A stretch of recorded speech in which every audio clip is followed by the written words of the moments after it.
Steven Universe is finally here, guys! And of course, what does one do when a popular show starts airing episodes again after a long period of time? Make a video out of it to ride the hype. Though I will admit that I was planning to make this video anyways, only much further in the future. Like any good show, Steven Universe keeps you invested. More than that, their characters are interesting and you can connect to them. How pretty much everything in the show has so much heart to it, and it's also not afraid to just be fun. Take time to explore the off days when the gems aren't going on missions or fighting space Nazis. But also, like with the Rose revelation, one of the ways Steven Universe keeps us invested is its seemingly out of nowhere twists and turns. Although, as many people pointed out, what we recently learned about Rose did not come out of nowhere, and they set it up long beforehand. But something I noticed the show being both criticized and praised for is essentially doing a tonal 180, seemingly starting out as a lighthearted, silly cartoon, and then suddenly turning into one that has stakes, as though they tricked you into watching a show that deeply explores trauma and the interpersonal relationships of not really humanoid but human-like beings. And this is where I highly recommend anyone who hasn't done so yet rewatch Steven Universe. One, it's a great way to pass the time in between Steven bombs,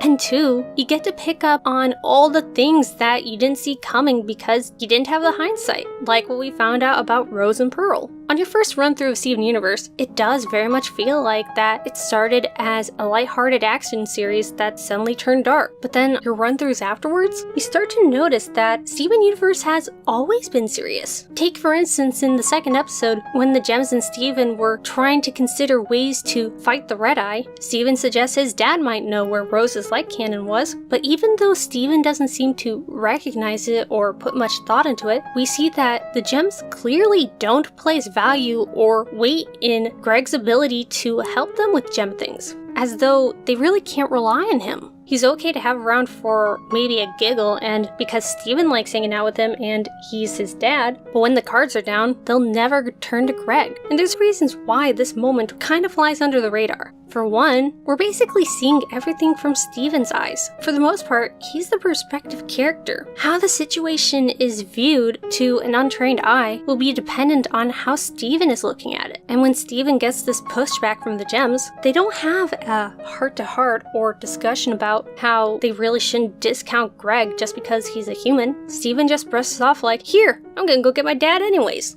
Now, I'm fairly certain that if this moment came later in the show, as it kinda sorta did with the Wailing Stone, they actually would have had that conversation and explored the conflict here. Steven would have recognized just how strong they felt in that they can't rely on Greg to do serious things. But again, because of where Steven was in his maturity arc, he didn't really pay it no mind. And that's really what colors the early episodes that people say come before the 180. Steven is a goofy and immature kid in those episodes. He's viewing being a crystal gem and going on missions as fun, like emulating his Lonely Blade movies. He wants the adventure and the excitement without really considering the gravity of what he's doing and what he wants to do. That's one of the reasons why the Serious Steven episode was so important for his character. He had to learn that if he's going to actually try to pursue the thing he says he wants, to go on missions and for the Gems to trust him, then he needs to be serious. He needs to stop looking at it like a game. Also a reminder, not very long into the early part of the show, we get episode 16 where Pearl gets poofed, and Steven has some really serious and heart-wrenching moments going through that experience of waiting for Pearl to come back and recognizing the things that he'd done wrong.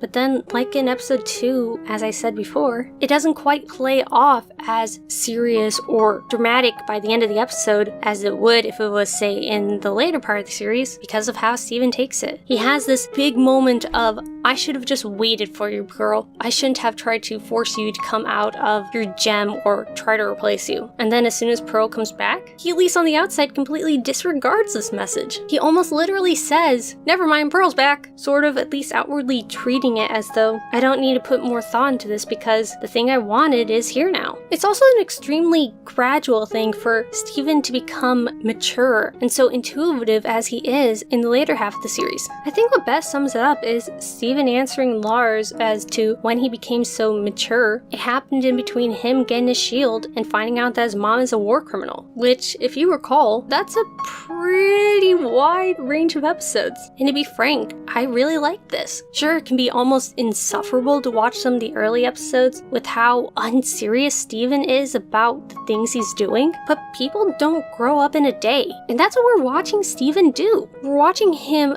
mature and learn when it's time to actually be serious, while also recognizing that you can still have fun. And all of that takes time because it's not one huge lesson, it's a lot of little lessons sprinkled throughout your life. As I said before, on a first watch, Steven Universe seems to have tricked you into watching this serious cartoon show about lesbian space rocks, but if you take the time to go back and re-look at all these events that have passed, you'll see, just like with the events in A Single Pale Rose, the hints and markers of them were present from the beginning. Thank you very much for consuming this video, and I've gotten a few people requesting to speak to me one-on-one about Degrassi, but I'm open to talk about other things like Steven Universe, and the best place where you can do that is on my Twitter. You can find me at NotAVampyre, and right now I am open to DMs or just at replies. And like with YouTube comments, I will respond if I've got something to say, just might take me a little while. Thank you again for consuming this video, and until next time.